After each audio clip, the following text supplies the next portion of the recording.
Starting. Good morning, Australia, New Zealand, and good afternoon, Canada, USA. Welcome to our panel discussion, Using the Digital to Bring Out the Human. I'm Leanne Hansen. This morning I am joined by Virginia Dickenson. Good morning, Virginia. Hi. And Mercedes Webb-Pullman. Good morning, Mercedes. Kia ora from Aotearoa, New Zealand. Kia ora. We are just waiting on Elizabeth Heck, but who's having a little technical difficulty, but that's okay. This morning or this afternoon, depending on what hemisphere you're in, we're going to be talking about a couple of the future literacies which involve creativity and storytelling. And together, creativity and storytelling bring us this wonderful buzzword that's going around at the moment called digital storytelling. So we want to unpack what digital storytelling actually means. It means a lot of things to a lot of different people. Over the last couple of days, I've been putting out a few questions on social media to see what people think it is, and the diversity of answers is quite impressive. So excuse me, it is just 6 o'clock here in Australia, so I'm still recovering from the evening.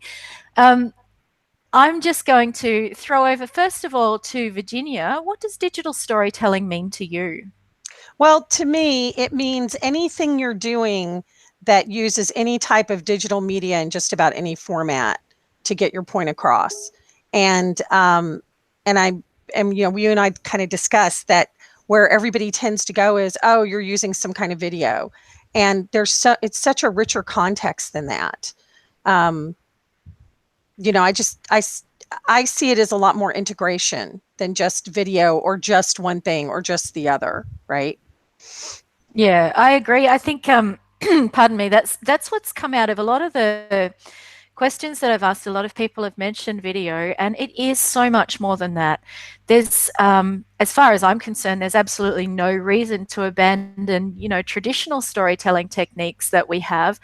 The digital is really just about integrating those with new technologies. So, Mercedes, you're one of my favorite poets ever, and one of the most prolific poets that I know, and also obviously an academic in the field of creative writing. So, how does digital storytelling work with traditional methods of writing? Well, I'm a text-based writer, really, and to use digital storytelling, to me, that just means using technology that's electronically linked rather than the technology that puts print on a page and hands it out in a separate packet. So there's a kind of a breakdown of barriers for me. And I see things like Billy Collins, for example, has made a couple of videos that are available on YouTube, one about giving up smoking and one about Alzheimer's, where he integrated text and images and movement. I don't know, I don't really have the vocabulary to put it all into words, but he's taken from 3 different streams and put out a blend that works on all 3 levels, so that even if you didn't speak English, I do believe, watching his video about giving up smoking, even if you didn't speak English and you didn't have the words that he used, you would still understand what he's doing. And to me, that's digital storytelling, where you're using not just your mind's understanding of the words, but you're taking in subliminally other things that are partnered with the text that actually add to or even contrast with, but certainly enhance what the text is. So it's a very exciting frontier, I suppose, because I can see that it's going to develop in many, many different ways. Yeah. Have you, I don't know if either of you have used, watched button poetry at all, or gone into, you know, some of that new stuff that's really taking off. I know that the young people that I teach are really interested in the way that spoken word poetry and the crossover. Obviously, there's a crossover with spoken word poetry and hip hop, and then you get this wonderful sort of thing where you've got, you know, videos going on behind poems. And Sarah Kay is like one of my favorite poets who uses that really, really well. And there's a Taylor Marley, of course. They really use that digital thing, and exactly what you were saying, Mercedes. It just gives you like it opens up so much more scope for, you know, getting an audience. I mean, nobody really, except for a few of us really nerdy people, nobody buys poetry books or you know, reads it as a regular thing unless, God, I know, you know, so many people get tortured with it at school and, you know, not taught it properly. But it does bring out that, you know, that really rich kind of context for it, and it reaches an entirely different audience. So you curate a couple of e-zines, or at least one e-zine that I know of. How does that, like, having that immediate effect, you know, being able to put something out there immediately and reach an audience, do you think that's really changing the way that we think about writing? I don't know so much about the we. I know it certainly changes the way I feel about writing, because I can get 500 people read a poem of mine in a day, whereas I could never in print media expect 500 people a day to read a poem of mine.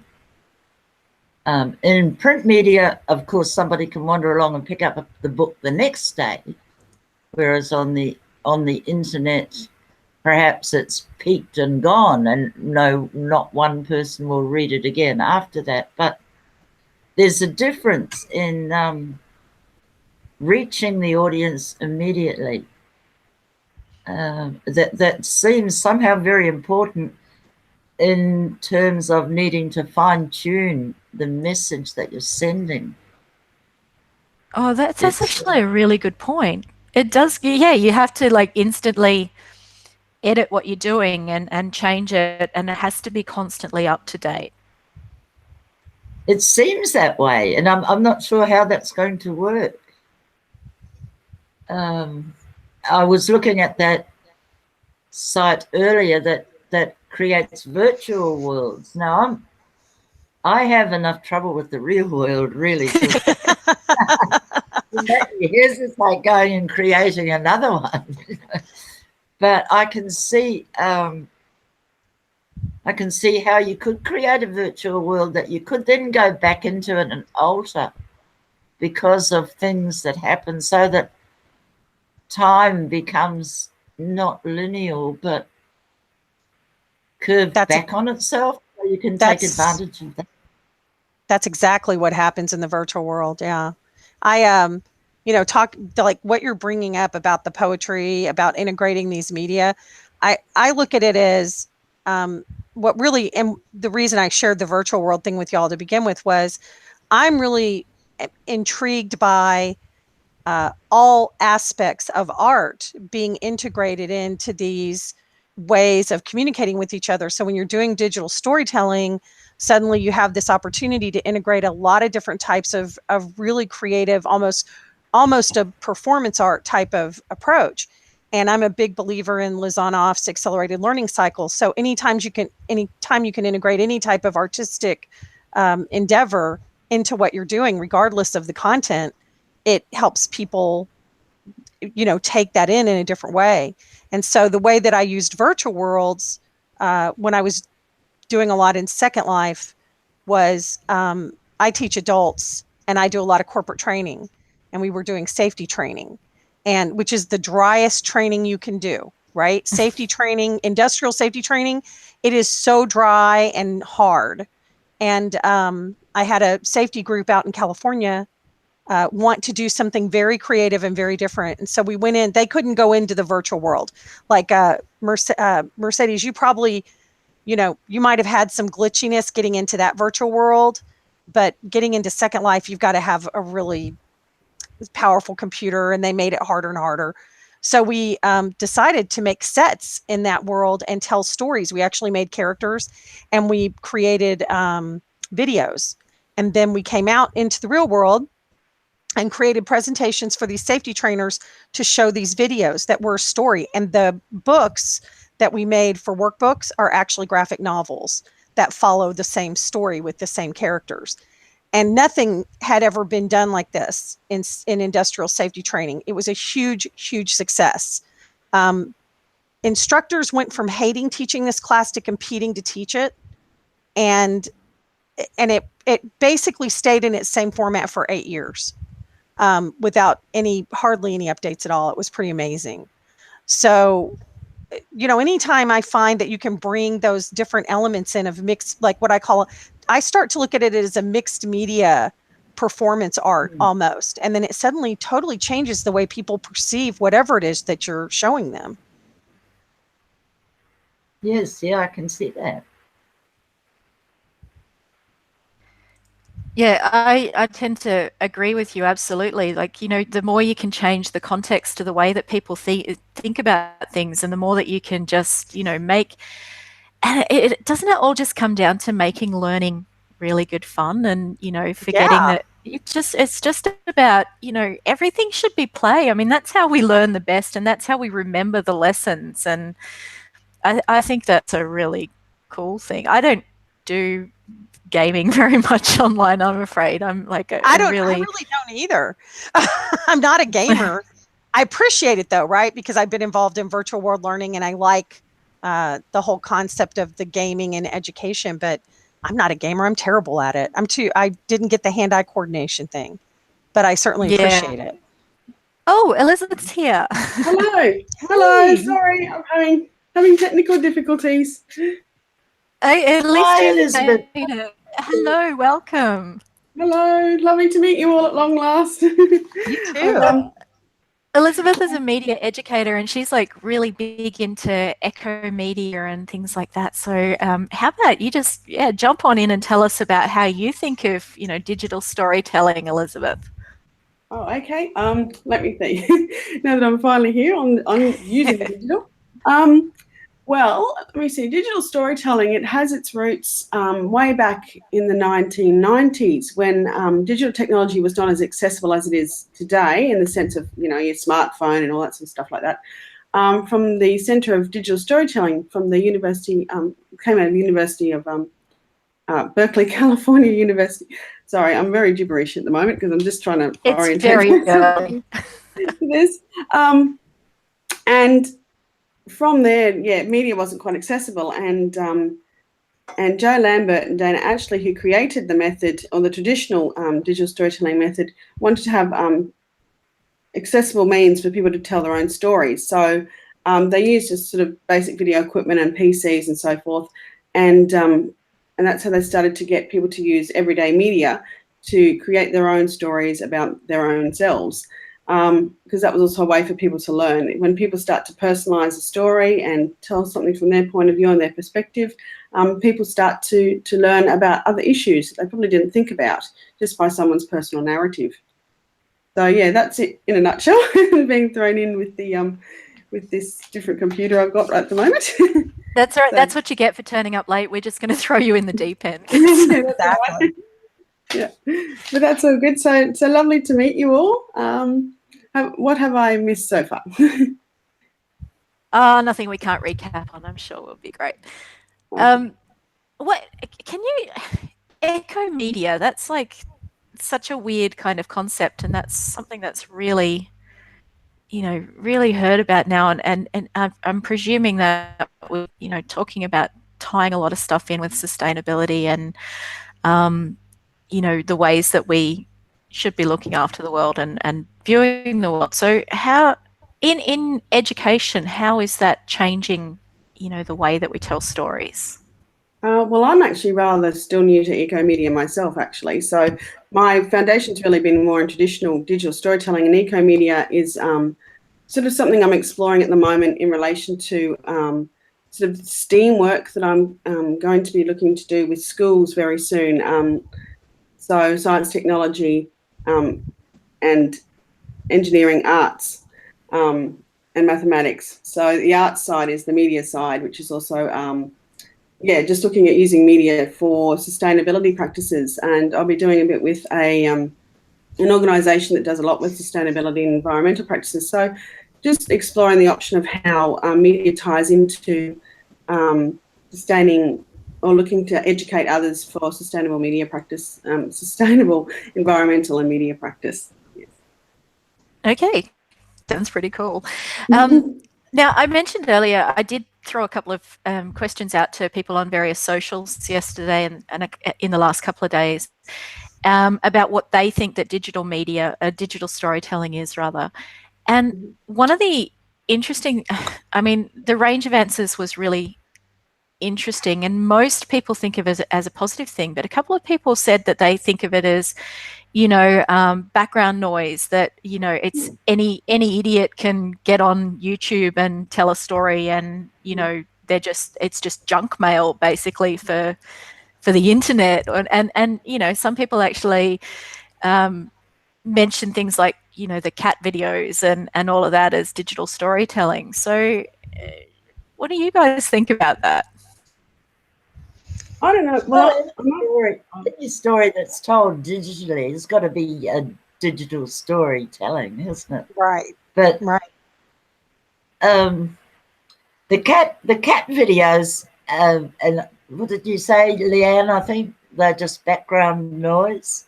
Yeah. It is a bit like that. It's just a bit like, to me, it reminds me of when you drive past somebody that's in the opposite direction, the same car as you, and you'd raise your hand, your finger on the steering wheel.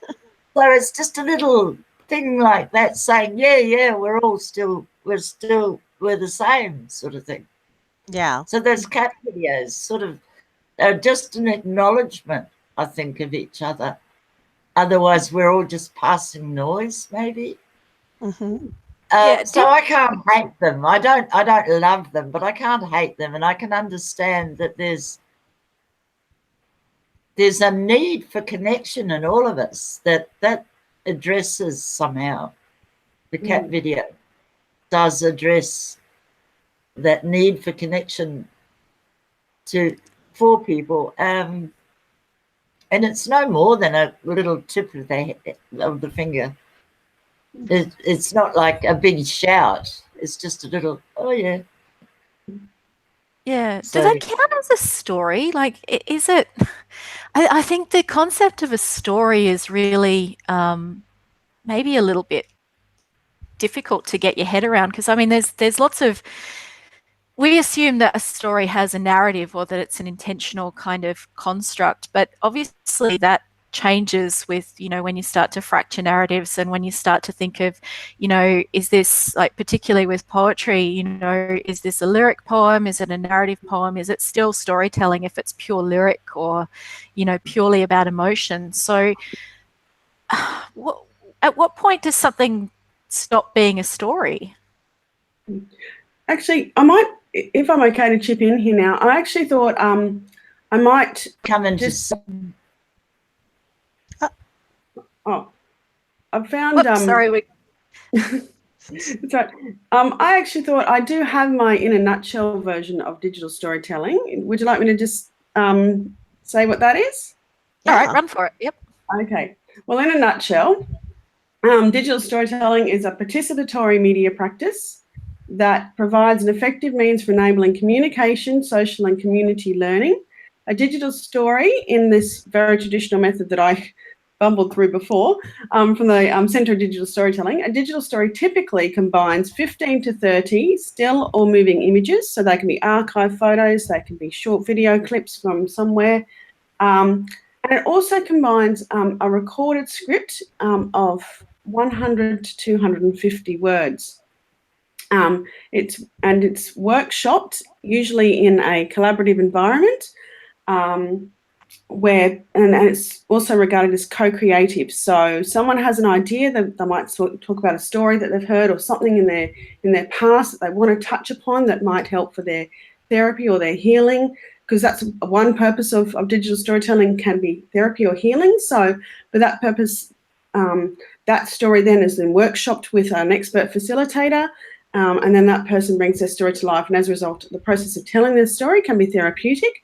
It can also be used for, say, educational purposes. If someone wants to tell a story of, for example, like sustainable media practice, sustainable environmental practice, for example, you want to tell a story about the land that you're on and its history. So you can use it then for an educative purpose. So there's so many different ways in which it can be used. And basically, all those combinations, it creates an original and mostly personal story in the form of a 2 to 3 digital video. And it's a form of co-creative media that utilises accessible and mobile and affordable technology. So the whole point of digital storytelling is the fact that you're telling your story, and now with modern day technology, you can amplify that story and share it wider. So it's like a bottom-up practice. So rather than the media selecting, like the institutional media telling us, showing us movies and other people's stories, and it's our chance to tell our story and put it out there on various platforms and then share it. So that's sort of in a nutshell the most traditional version of digital storytelling. So I think that's the key, isn't it? That it must be, something that is a personal story or something that affects you personally, rather than, a news clip or something like that. So it needs to be the story of somebody who maybe traditionally in storytelling methods wouldn't have that kind of a voice, or wouldn't be able to reach the audience that the digital media gives you to be able, I do think that definition was definitely written by a prose writer. Because, prose writers tend to overthink things and maybe put a few, I think us poets tend to take a few shortcuts. Well, it's interesting too, because it actually has its roots in community media and arts. So it actually has its roots in plays and community theatre, which is really, really interesting. And another thing too, I was about to touch on, the idea with the cat video, that's still it still has relevance really, because the idea of connection, and I think that's what Virginia was talking about, getting to the idea of connecting. So even through the cat video, even though that's not perhaps a digital story in this sort of sense, the idea of connection is still applicable. And I think even if you make those things and someone laughs across the other side of the world because they watched something on YouTube like a cat video, you've got a connection. So digital storytelling in this sense also gives people the chance to connect. So you might see this digital story on YouTube and you might connect with that person's story as well. So that's an important part of it too. That's part of its amplification, is the connection that it has with everyday media and so forth as well. So, yeah. I think definitely when I was talking about the safety training that we did, that was one of the reasons why we went to that perspective of creating these characters. All of these characters were created off of people's personal experiences, right? And then, so what happened is the audience started to relate personally to these situations instead of them being a story. And even though it was told in the third person with these characters, they started to relate to it personally. And and that was something people had been striving for decades, right? Was to get people to relate to safety personally and not have it be about, you have to do it this way because the plant manager says so. So yeah, it's definitely that connection. Mercedes is actually the one who talked about that connection to cat videos. That's okay. I want her to get credit. I'm just feeling like, because as I'm just figuring out all the little panel down the bottom here, making sure that I'm seeing all the right things. So, I just think there is a certain element of intention in digital storytelling, I suppose, and we tend to think, in some ways we think, anyone can just whack something up on YouTube, and that's true. I mean, you see people falling off skateboards all the time and getting hit in various areas that are really funny, but but I mean, and I guess that does create a connection, and that does, it means that everybody laughs at the same time, and we have things like the fail army and all of that, and even that, I guess, is once it's edited and once it's put into some sort of a structure, then it does kind of become a story. But I'm a little bit wary maybe of narrowing down the definition of digital storytelling to definitions that we have of traditional storytelling. And I'm also very wary of saying that it's anything that, has to include moving images or even any kind of images, because, there's plenty of, dynamic text generators and things like that, I suppose it's technically an image, but it's all about, I think, using those technologies. And Elizabeth, you mentioned affordable technologies, which is, I think, probably the key, because to me, it's about using those technologies that we already have to hand, and the internet, which is like one of the greatest democratizing things that has ever existed, if it's used for things other than advertising and porn and advertising porn. So,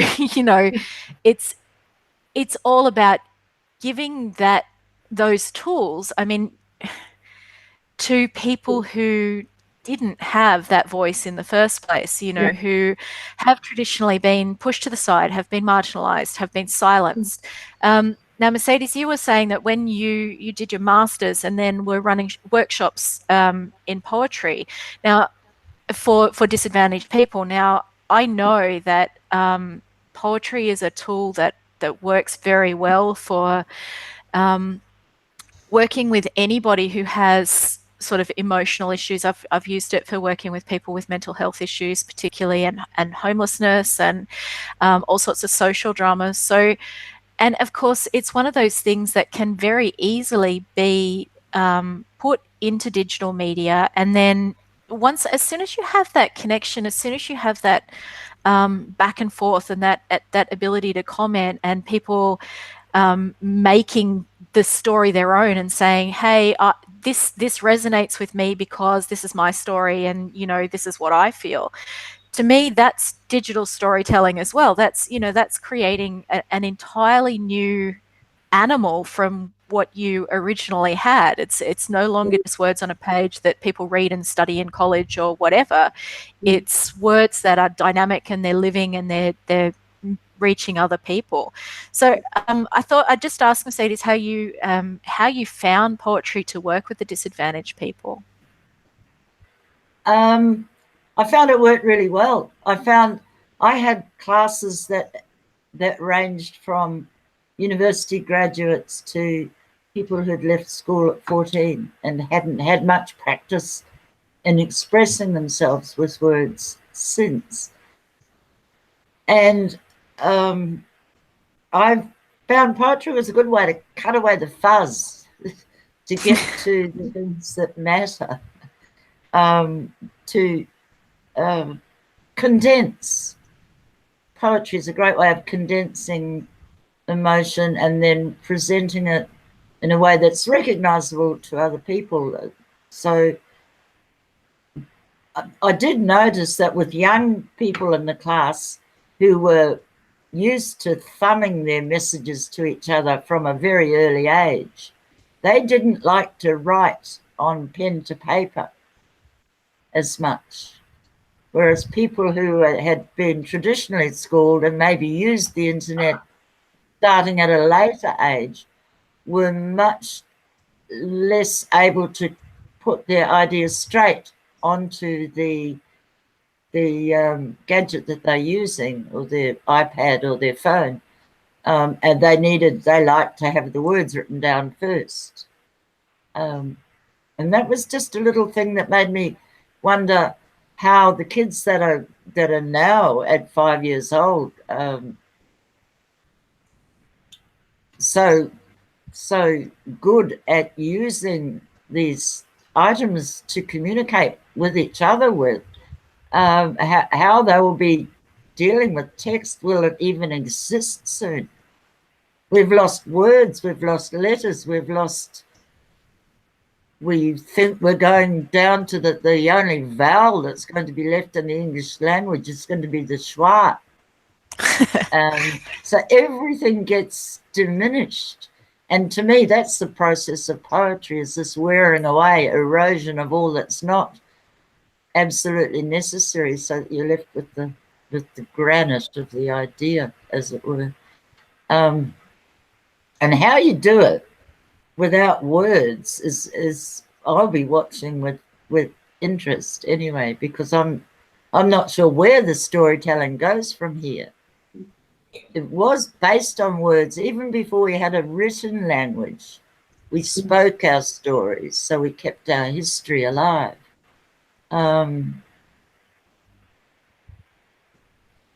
If we ignore it, does it still even exist? I'm not sure.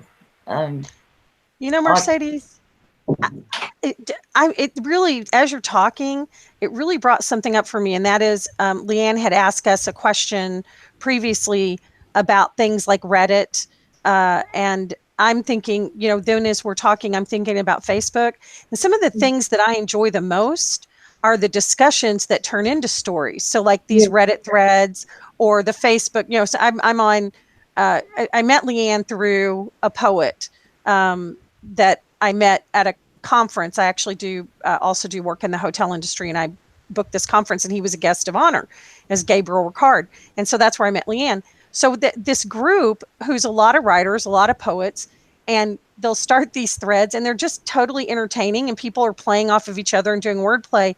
And in itself, I think Leanne, you were trying to make the point of that in itself becomes like digital storytelling, and it also can become an art form depending on how it goes. People pick up these threads, you know, 2-3 years later, a decade later, and they're some of the best stuff I read. So I think our idea of digital storytelling expands, and I don't see the written word or the spoken word going away, Mercedes. I see it being embellished in a whole new our art form. Does that make sense? Actually, and can I chime in too? Because what you're saying, both really, really great, because it's really interesting, because there's been a lot of discussion around digital storytelling. Its definition is really quite fluid. And that's another interesting thing I found in my thesis, that when I was doing that, we looked at the traditional history of digital storytelling as it was in the 90s, but really, as time has progressed, the digital storytelling definition is incredibly fluid. As technology is changing, as our way in which we're telling stories is changing, and discussion-based stories and poetry stories, they've all got a place in the digital realm as well, and maybe in sort of ways we hadn't thought of before. It's just fluid and evolving constantly. Because actually, I could remind you a helpful text I just remembered when we mentioned this one. This is by Brian Alexander, and that's a really useful one if you wanted to sort of read, like, you want to read a little bit more about that. He looks at very many different definitions of digital storytelling, very much along the lines of what we're talking about now, from the traditional method right up into what we're talking about with how things are changing and evolving, and discussion-based as well, and Reddit and Facebook and all that. So there's some really, really interesting discussion points around that. So, yeah. I just marked him on my deal, by the way, since you mentioned Brian Alexander. Go ahead, sorry. So I'm not sure if there's so I just thought that was just really interesting, because I've sort of come across that particular text, and it's just interesting with all the different information in that one as well. And there's also another one as well called Mojo, which is looking more at mobile journalism, in particular in Indigenous communities in Australia, looking at using basically mobile phones and devices to get people in these communities, particularly remote communities, to tell the stories. So rather than journalists going in and telling the stories for these people, they can have the skills to tell their own stories and say what they want to say about a particular item of interest. So that's another way of looking at digital storytelling, crossing over into citizen journalism as well, which is another area or field. So, yeah. Can I just quickly, Kat, you bring up so many points that I'm sparking off. I'm going to have to sit down all day after this and think some of these things through. But I was thinking that with the people that I was teaching in the creative writing classes, they hadn't felt that they had a story worth telling until somebody sat and listened or encouraged them to speak. And so I think it's very important to somehow let people know that their story is there too. It's part of all our stories are part of our combined history. They're all there. And if we can run them together, connect any way that we can connect better to each other, has got to be good. Yeah. And actually, that's the thing. Storytelling's about connection, isn't it? Connecting and listening. It's as much about listening as it is about telling. Absolutely. The only thing, one of the things that bothers me about digital storytelling is that if it presents images that pretend to be the idea, it doesn't leave that much room for your own imagination to fill in the details, as it were. Because we are lazy. And if somebody says tree, we're quite happy to imagine, oh yes, it's green and it's leafy. Lots of trees aren't green, and not all of them have leaves, but we kind of accept this block concept as a thing where the particular tree is something entirely different. So if I'm given an image of a digital story, it stops me from finding the image myself. So to me, that could be one of the drawbacks in digital storytelling, is that it presents a story as if this is it, the only way it can be, which seems to be cutting off options rather than adding to them. But I don't know. Yeah. I'm No, happy to I be shown agree. wrong. I agree. I think it's how it's presented, obviously, and how much credit you give your audience. So, you know, Well, I know the first stories we get are the stories that we're told before we can read. The stories that we're told as children, before we know that words contain the stories. We hear the stories in the spoken word, and then we connect them to text, and then we're off and running. We can communicate. But the spoken word's really, really important. This is why I think rap poetry is really important. Anything that gets people talking about their own worlds is important. Actually, that's what's really interesting too, because this is, I guess, where the definition is quite fluid as well, because you can, within the same school of thought as digital storytelling, you've got things like podcasting as well, and there's also long-form journalism, and there's some fantastic things with just the spoken word, as opposed and amplifying that through podcasting platforms than there is just through the visual side of things. So you don't.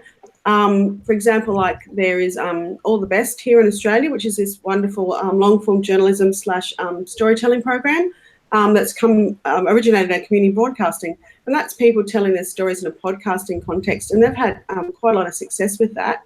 So that's really interesting, looking at the idea of even the digital amplifying the voice, not necessarily always just the visual side of things as well. So in that sense, a fluid definition, I think that's what's nice about how digital storytelling is quite fluid in that respect. Like we still have our basic foundations in storytelling, which is core to telling a story. The means in which it's told, I think, is fluid these days. So yeah, it just made me think about those things there as you're talking about that too. So yeah. I've just read a book by J.M. Coetzee called Diary of a Bad Year. I don't know if any of you have run across it, but it's a traditional story, I suppose. But he tells it in a way that to me was brand new. He tells, and each page, as you read into the story, each page starts off with the items that he's dictating to his secretary. She's taking she's taking notes to produce his manuscript. And then the next third of the page is concerned with his actual thoughts about her. There's a relationship developing between the two of them. And then there's another third where it's her relationship with her boyfriend and how that dovetails into his growing relationship with the girl, and how that all comes out of getting his own thoughts in order about something else entirely. And so there's this fluid boundaries between three different worlds aren't boundaries anymore. They're permeated by the people's thoughts. And to me, earlier somebody was talking about writing a book with hot links, footnotes, and then the footnotes, when you click the link, would contain other links. And so you could start with one sentence and end up going around the world. And that's only the first sentence in the book, sort of thing. And there's no real limit to it, is there? Yeah.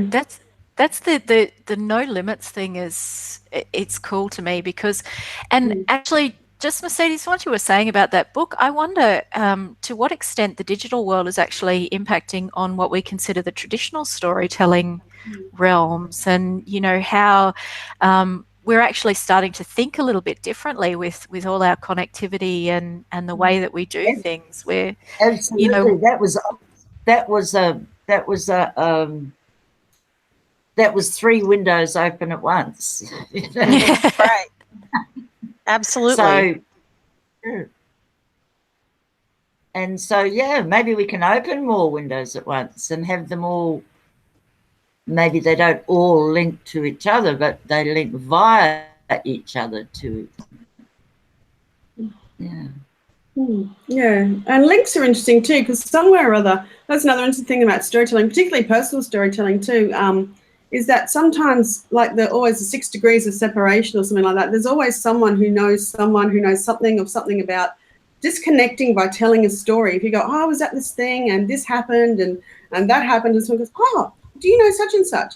And then another story develops. And then just that connectivity, just through people telling even just a quick story at a conference or a quick connecting anecdote, and connections just through very basic storytelling. Yeah, it's really exciting, I think, and that's what I always enjoy about storytelling too, is how is the connections, is where people find that common ground, something in common, something familiar that connects them, and you can have quite a different story, but just that little spark that sets off the next story is always really interesting.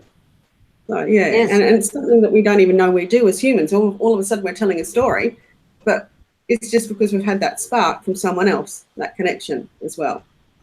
So yeah. Well, another writer who plays with continuity and time and stories is Will Self. Oh. And I read a book of his called Umbrella, and he told a story that you didn't realize was the story. He told it by showing other stories and never speaking about the story itself, but the other stories told their stories and therefore told the story as it was. And so that was another way that I think writing a book has been influenced by the digital technology. I'm sure I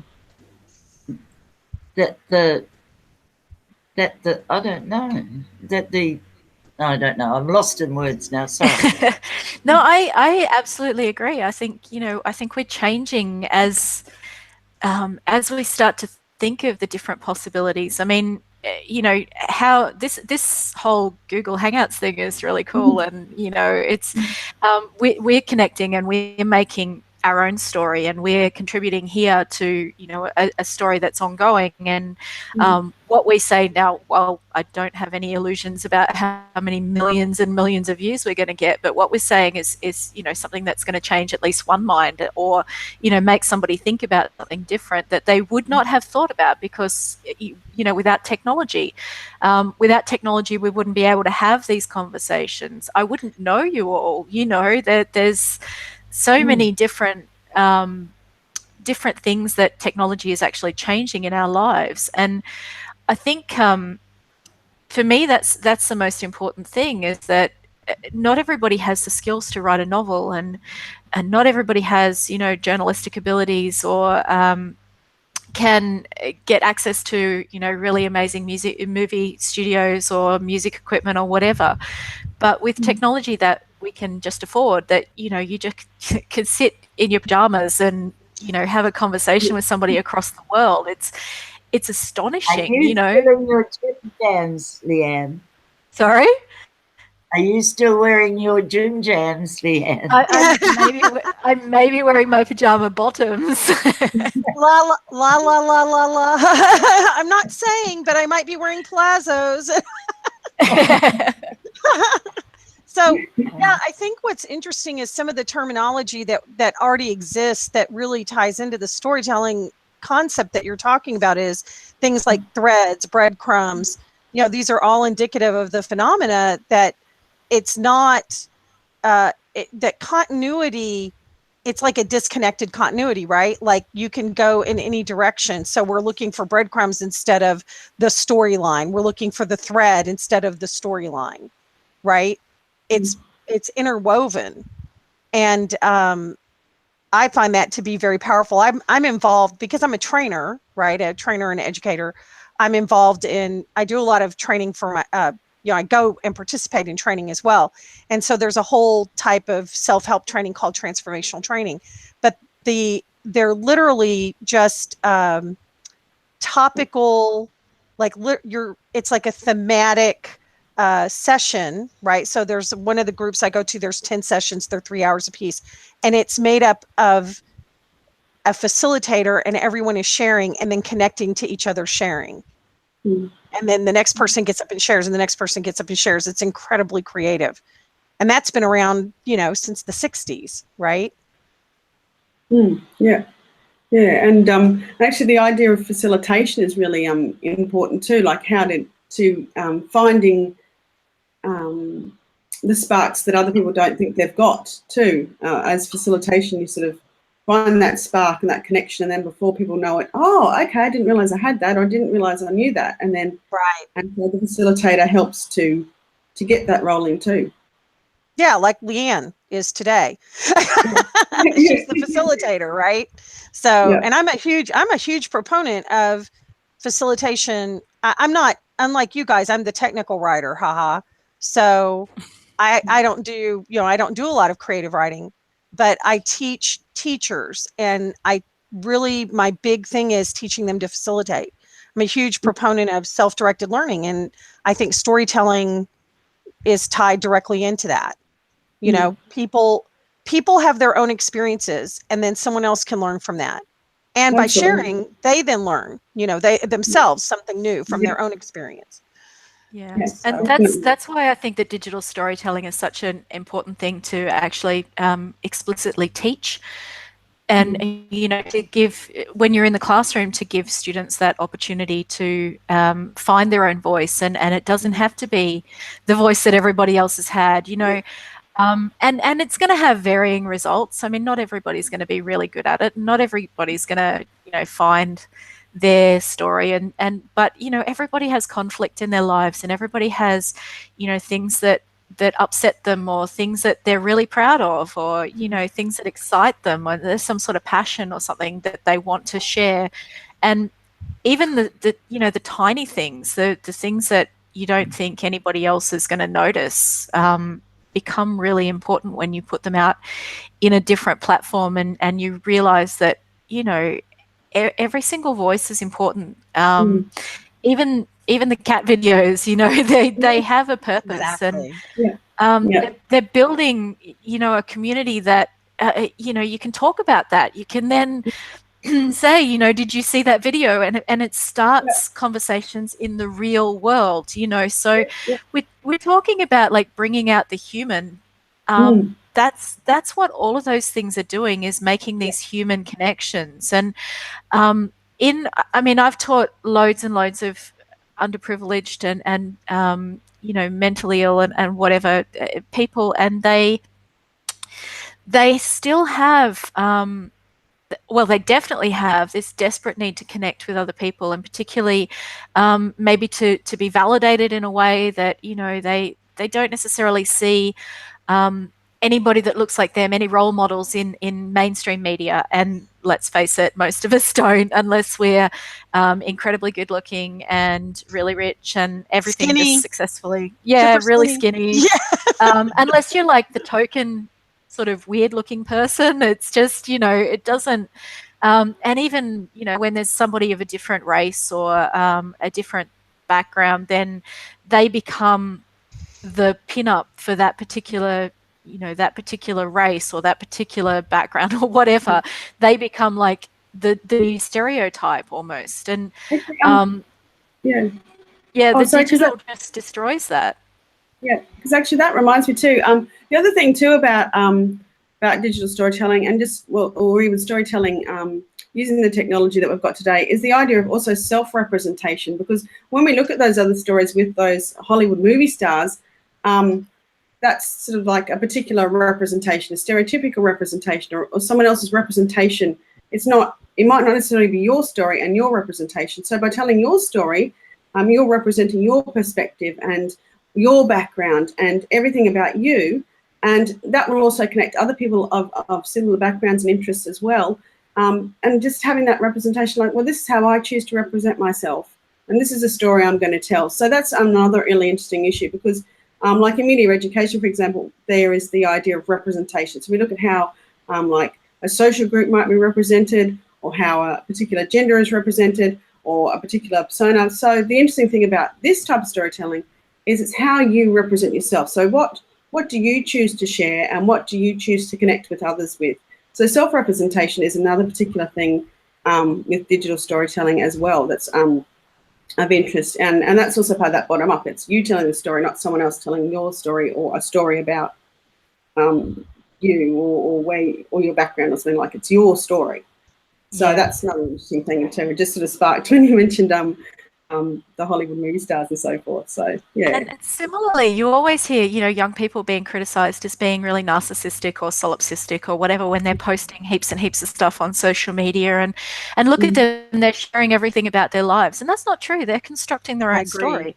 They're not sharing everything about their lives. They're sharing a very carefully constructed story and a very carefully constructed persona that they want to share with the world. So they're actually very savvy when it comes to storytelling, and if we can just direct that, then what we end up with is a narrative that actually represents everybody in the community, not just the dominant paradigm. So that's to me the glory of digital storytelling. I just wanted to mention something that came up in the chat about whether digital storytelling needs to be true, and I think that's really, I know that for me, my chosen method of writing is poetry, and we always, as poets, if you use the I in poetry, it always has to be autobiographical according to the reader, and then they start to respond to you as if, you're the person, even if it's really clearly not you, right? But they do tend to think that as soon as you say I, or as soon as you become the center of a story, then it must be a true story, which is ludicrous and doesn't really happen in a lot of other fields. I mean, we don't assume that just because Homer Simpson's the main character in The Simpsons, we don't assume that that's a true story, right? Even though it does incorporate a lot of elements of truth. So I wanted to ask you all, what level of fiction do you think digital storytelling gives you the opportunity for? It doesn't limit it. In digital storytelling, everything can be real. Everything can be true. because you make it so. And even it might be just for this one day or this one moment or whatever. I can make the sky a different colour. I can make the ocean a different colour. I can make the world differently if I can imagine it. And I think again, digital storytelling, it's going to be limited only by the imagination of the people who use it. Mm. Mm. Yeah, let's hope they're not going to limit themselves. And I think obviously that's where, you know, really encouraging creativity as the number one thing that you teach, that you practice, you know, that you model, constantly being creative and constantly being innovative and not afraid to try new things, and just say, you know, I wonder what happens if we press this button, or, you know, maybe don't tell Donald Trump that, but otherwise.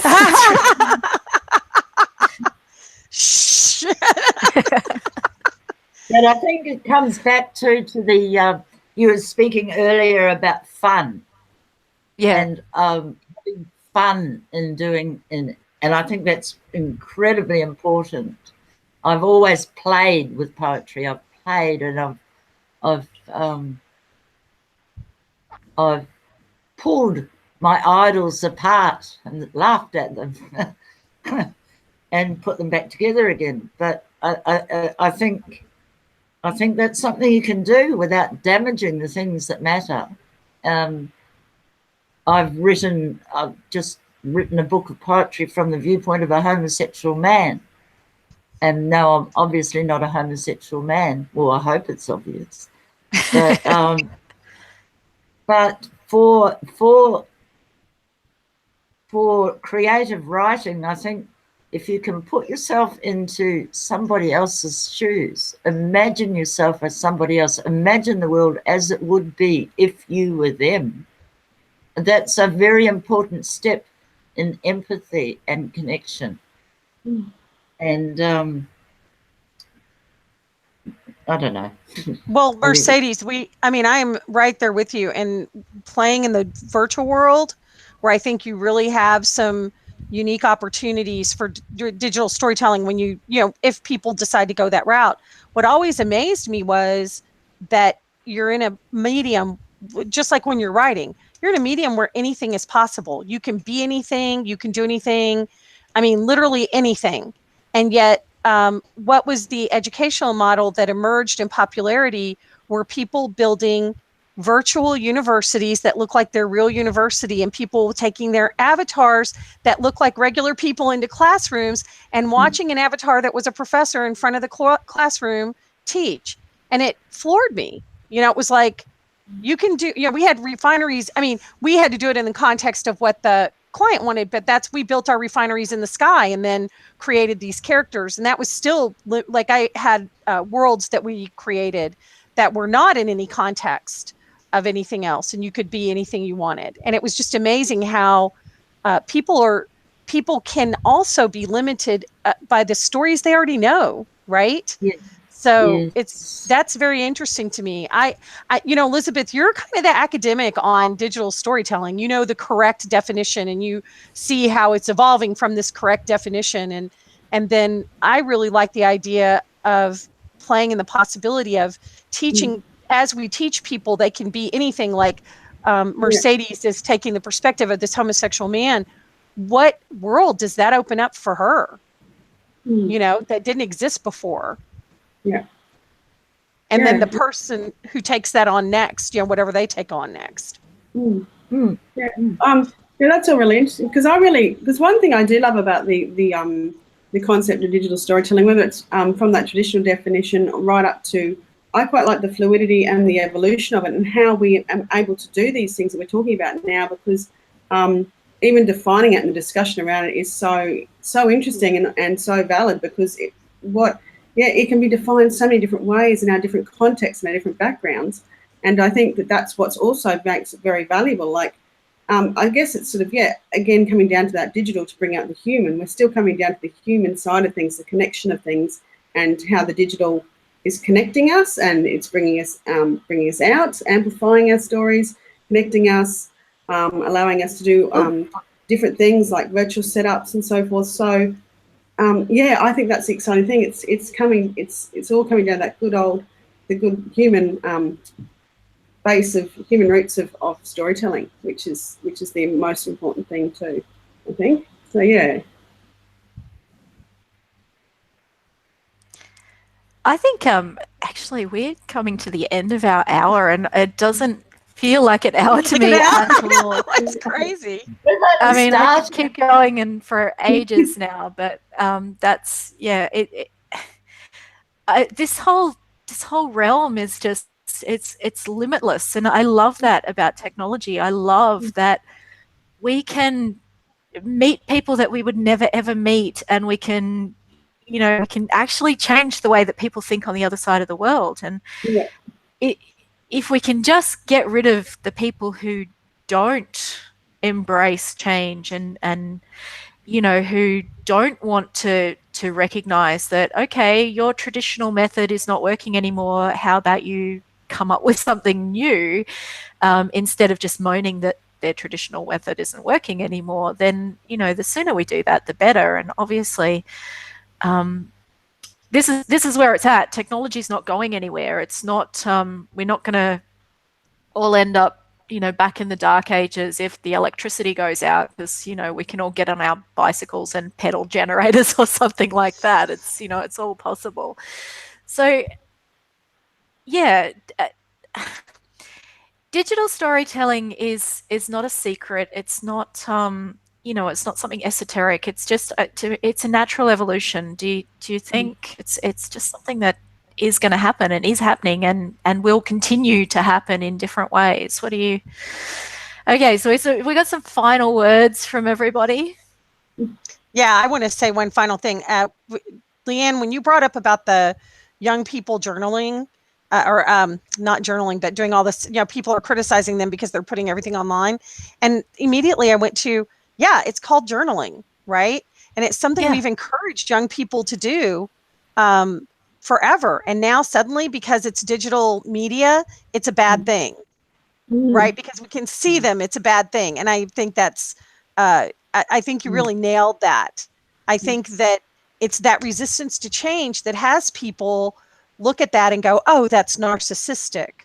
When in fact, it's the extrapolation of what we've been wanting young people, like what we were encouraged to do, what every generation has been encouraged to do. But now, because we can see their faces, we can see the food they're eating, it's a bad thing, right? And I think it's such a great example of it's time we really need to embrace this change and start to utilize it for learning and for creativity. And particularly in the area of reaching marginalized groups. It's so available. Yeah, definitely. Yes, yeah.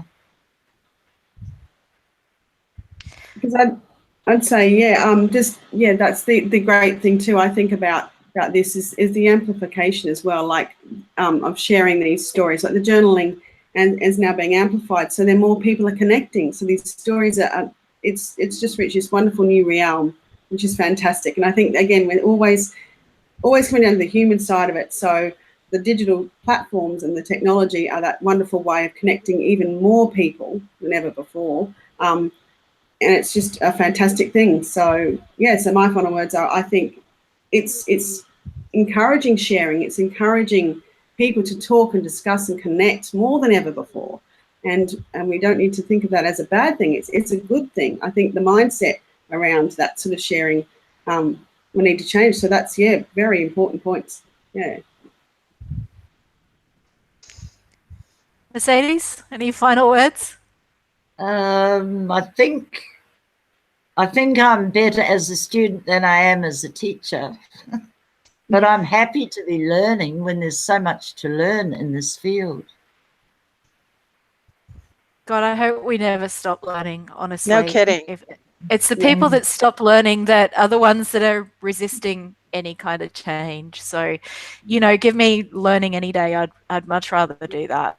So, yeah, I'm proud to be a triple L, lifelong learner. Bam. Yeah. I love learning. Well, I really appreciate. I appreciate getting to meet you guys. From the little provincial Texan in Houston. I really appreciate it. Seriously.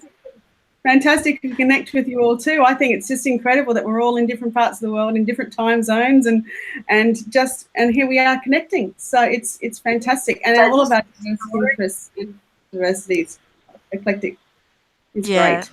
Thank you so much for joining us, and thank you to all our listeners we've had and we're watchers, aren't we? Because we've got YouTube and we've got video, and yeah, they can see us in our pajamas. Anyway, so thank you very much to my guests, Mercedes Webb-Pullman, Virginia Dickenson, and Elizabeth Heck. I'm Leanne Hansen. Thank you all for joining us, and we'll catch you around the place sometime. Bye. Bye. Bye.